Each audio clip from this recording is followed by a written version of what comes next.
예수를 나의 구주 삼고 성령과 피로써 거듭나니 이 세상에서 내 영혼이 하늘의 영광 누리도다.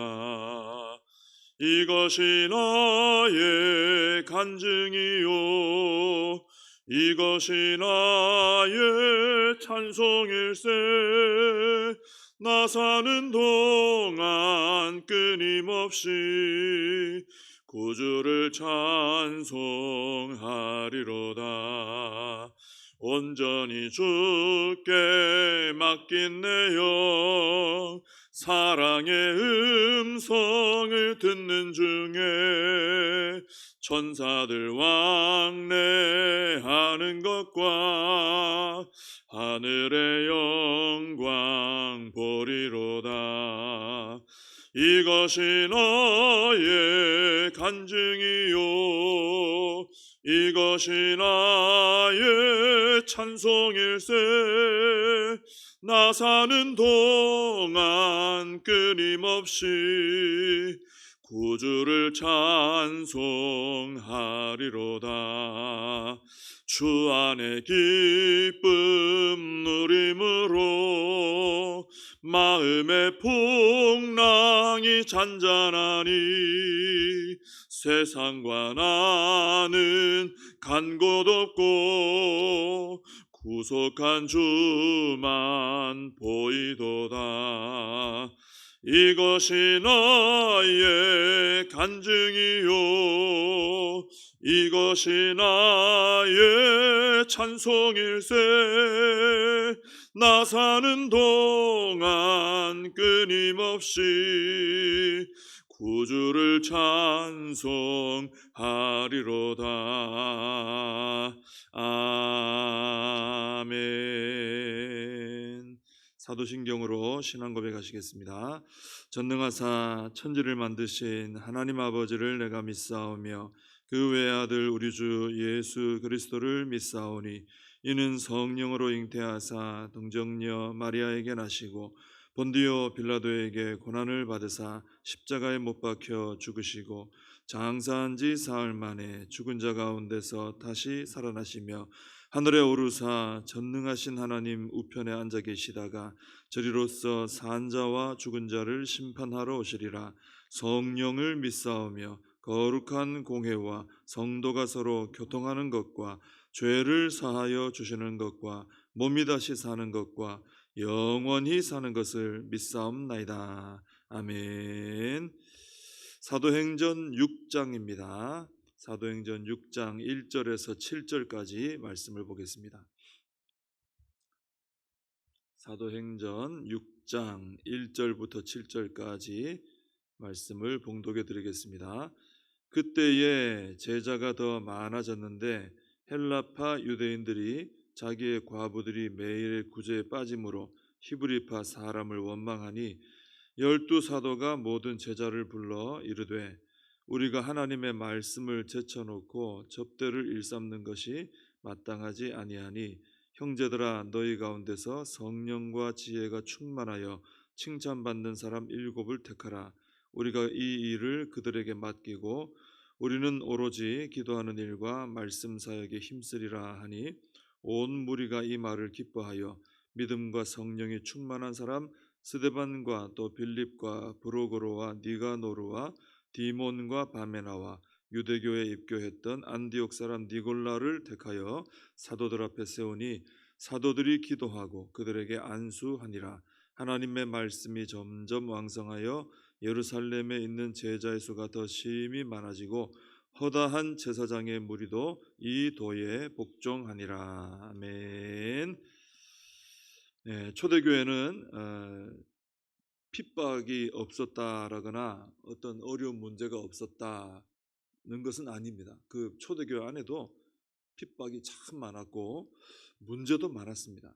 근데 그런 중에도 계속해서 모이는 수가 많아지고 성장하고 부흥하는 그런 교회였죠. 오늘 1절에 보시면은 그때의 제자가 더 많아졌는데 그랬습니다. 우리는 흔히 교회를 말할 때 이제 성도가 많다, 적다, 뭐 이런 얘기를 하죠. 또 교인이라고도 하고 뭐 이렇게 하지 않습니까? 그런데 여기 보니까 특이하게도 제자 이렇게 표현을 했어요. 이 제자라고 표현을 한 걸 볼 때 당시 초대교회 전반적인 신앙 수준이 참 높았다라는 것을 좀 알 수 있는 것이죠. 초대교회에 들어와서 신앙생활하는 사람은 최소한 예수님의 제자다 이렇게 부를 수 있을 정도로 그 정도로 영적으로 이렇게 준비되고 훈련되도록 했다라는 것입니다. 그래서 우리가 이 초대교회가 이렇게 모든 성도를 제자라고 부른 것을 보면서 우리의 신앙도 좀 그렇게 됐으면 좋겠다. 그래서 우리 복정교회도 이렇게 전반적으로 모든 성도님들이 예수님의 제자 이렇게 불러도 뭐 어색할 것이 없을 정도로 그렇게 준비가 되면 좋겠다. 그런 생각을 하게 됩니다.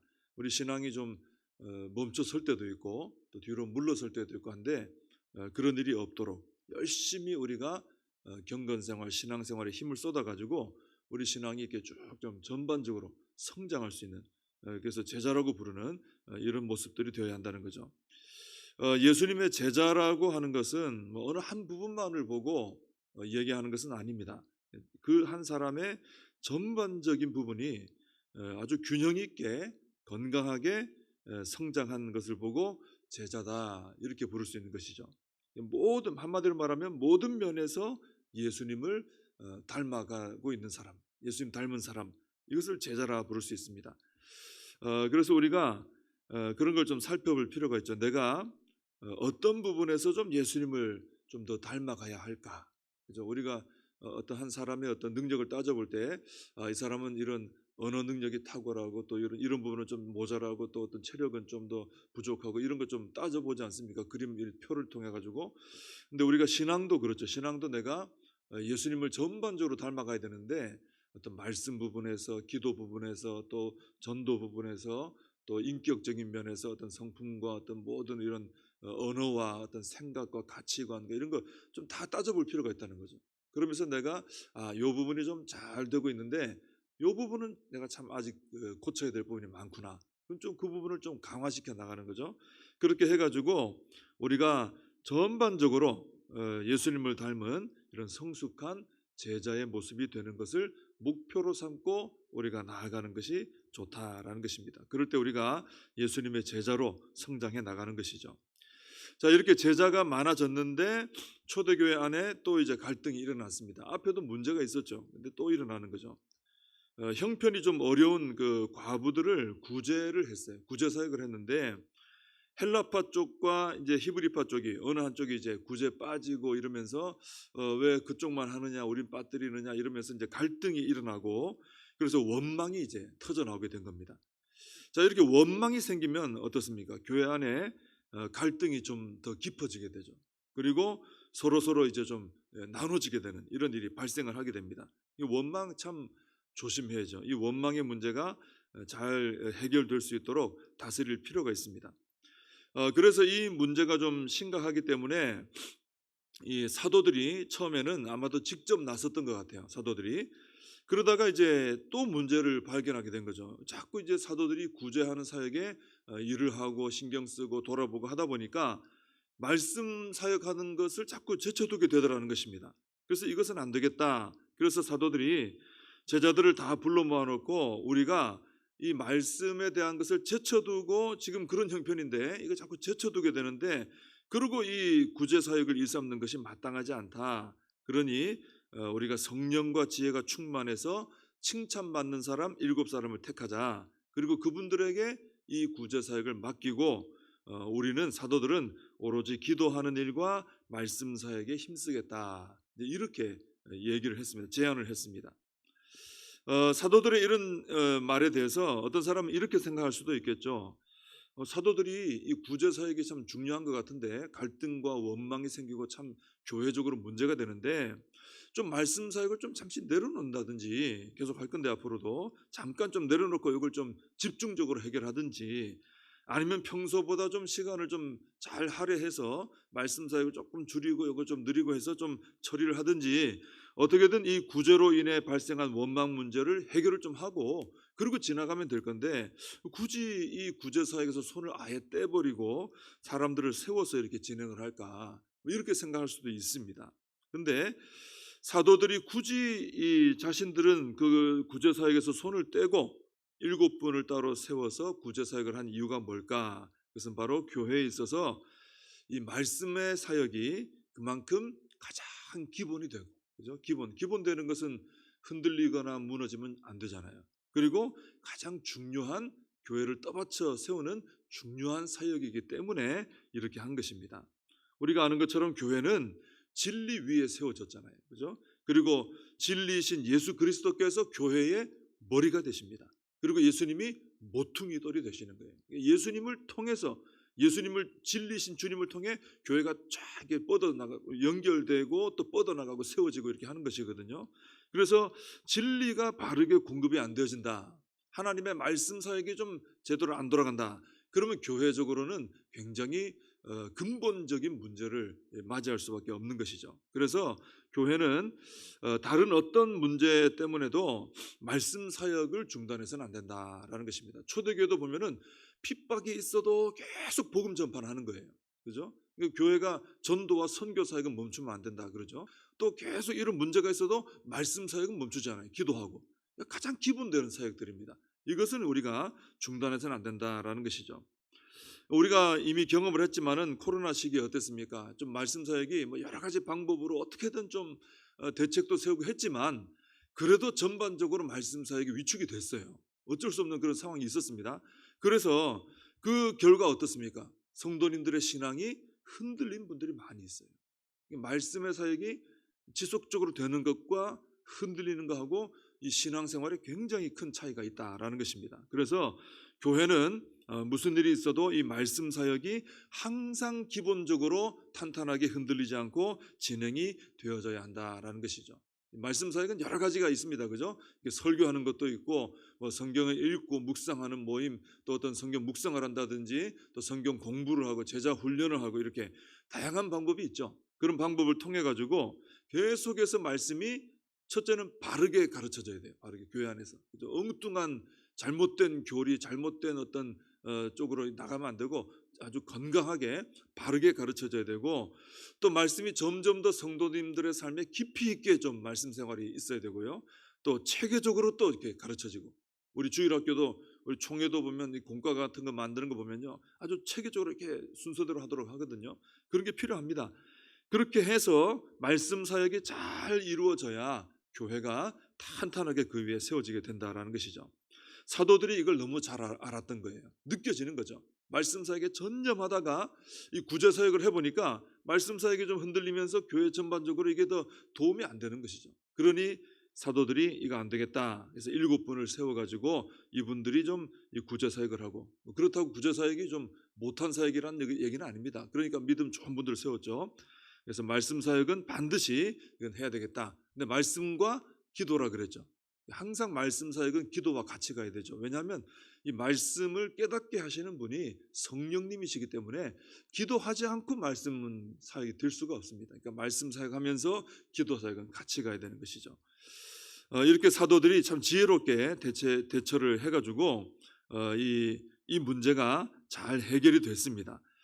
근데 사도들이 이제 7명의 일꾼을 세울 때 보면은 이렇게 말했죠. 성령과 지혜가 충만하여 칭찬받는 사람을 택하라. 그래서 교회 일꾼은 보면은 성령으로 충만한 사람들이 믿음과 성령이 충만한 사람들이 세워져야 된다라는 것입니다.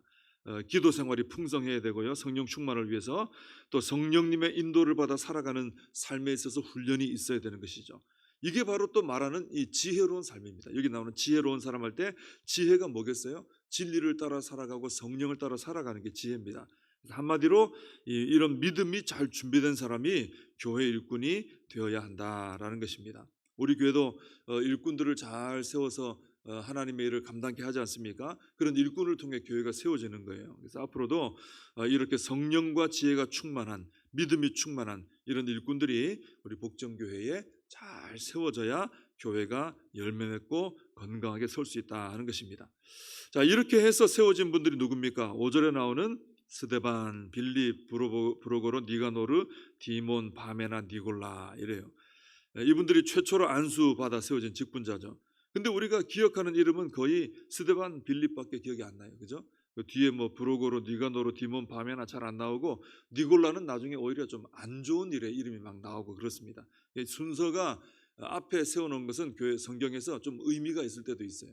그러니까 우리가 같이 어떻게 출발했다면은 이왕이면 좀 앞장서는 일꾼이 되자.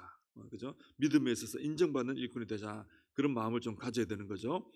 자, 이렇게 교회가, 초대교회가 문제가 있었을 때 말씀 사역에도 지장 없게 하고, 또 각 교회 내 갈등 문제도 믿음의 일꾼을 통해서 해결을 하니까 어떻게 됐습니까? 7절에 말씀이 점점 왕성하게 되고, 그랬더니 제자의 수도 더 심히 많아지고, 심지어 제사장의 무리들까지 진리에 복종하는, 이 사람들은 고집 잘 안 꺾는 사람들이, 그죠? 변화가 잘 안 되는 사람들이, 그런데 이분들까지 돌아오는 놀라운 변화의 역사들이 일어났다라는 것입니다.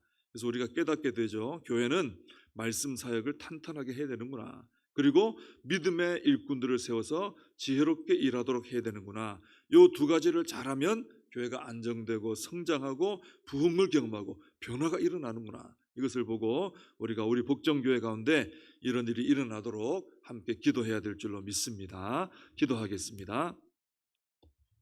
하나님 아버지, 감사합니다. 초대교회를 보면서 참 많은 것을 보게 되고 깨닫게 되고 또 본받게 됩니다. 하나님, 우리 복정교회도 말씀 사역이 더 아주 탄탄하고 또 잘 이루어지는 교회가 되게 하여 주옵시고, 또 일꾼들이, 믿음의 일꾼들, 성령의 일꾼들이 많이 세워져서 앞으로 복정교회가 초대교회처럼 이렇게 말씀이 흥왕하고 제자의 수가 많아지고 변화의 역사가 일어나는 교회가 되게 하여 주시옵소서. 예수님의 이름으로 기도하옵나이다. 아멘. 주님과 주신 기도로 예배를 마칩니다. 하늘에 계신 우리 아버지여, 이름이 거룩히 여김을 받으시오며 나라의 임하옵시며 뜻이 하늘에서 이룬 것 같이 땅에서도 이루어지이다. 오늘날 우리에게 일용할 양식을 주옵시고, 우리가 우리에게 죄진 자를 사하여 준 것 같이 우리 죄를 사하여 주옵시고, 우리를 시험에 들게 하지 마옵시고 다만 악에서 구하옵소서. 대개 나라와 권세와 영광이 아버지께 영원히 있사옵나이다. 아멘. 말씀 붙들고 함께 기도하시고, 나라와 민족을 위해서 교회와 다음 세대 우리 사명 붙들고 함께 기도하겠습니다.